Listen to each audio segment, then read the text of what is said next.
Hello everyone, ఈ వీడియోలో మనము ఒక వేవ్ పల్స్ అనేది రిజిడ్ బౌండరీ దగ్గర, అదేవిధంగా ఫ్రీ బౌండరీ దగ్గర ఎలా రిఫ్లెక్ట్ అవుతుంది అనేది మనం చూడబోతున్నాము.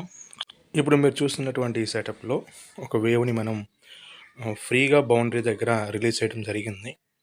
సో ఆ సిచ్యువేషన్లో మనం ఒక వేవ్ పల్స్ని రిలీజ్ చేసినప్పుడు ఆ ఇన్సిడెంట్ వేవ్ పల్స్ అనేది బౌండరీ వైపు మూవ్ అవటం మీరు గమనించవచ్చు.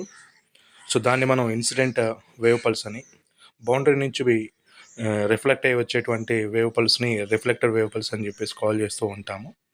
అయితే ఈ ఇన్సిడెంట్ వేవ్ పల్స్ అదేవిధంగా రిఫ్లెక్టెడ్ వేవ్ పల్స్కి మధ్య ఉన్నటువంటి ఫేజ్ డిఫరెన్స్ అనేది 0 డిగ్రీగా ఉన్నట్టు మనం గమనించవచ్చు. ఎందుకంటే ఇవి రెండు కూడా క్రస్ట్ ఫామ్లో ఉన్నాయి కాబట్టి, ఇన్సిడెంట్ వేవ్ పల్స్ అదేవిధంగా రిఫ్లెక్టెడ్ వేవ్ పల్స్.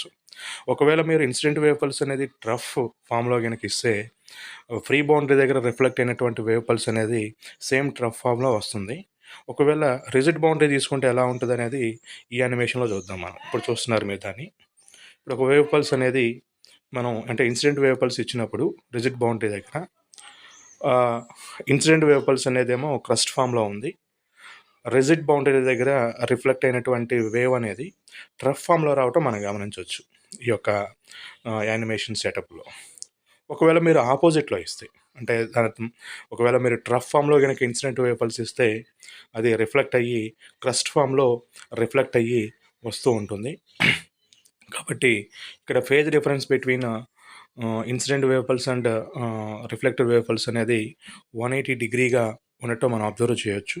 కాబట్టి డిఫరెన్సెస్ అనేవి మనం కంపల్సరీగా అబ్జర్వ్ చేయాలన్నమాట. ఇక్కడ ఫ్రీ బౌండరీ దగ్గర ఏమో మనం ఏ పల్స్ ఇస్తే సేమ్ అదే పల్స్ అనేవి రిఫ్లెక్ట్ అవుతూ ఉంటుంది, ఏ ఫామ్లో ఉంటే అదే ఫామ్ అనేది. ఒకవేళ రిజిడ్ బౌండరీ అయితేనేమో దానికి ఆపోజిట్ ఫామ్లో రిఫ్లెక్ట్ అవటం అనేది మనం గమనించవచ్చు. కాబట్టి ఇక్కడ ఫేజ్ డిఫరెన్స్ వాల్యూస్ చాలా చాలా ఇంపార్టెంట్.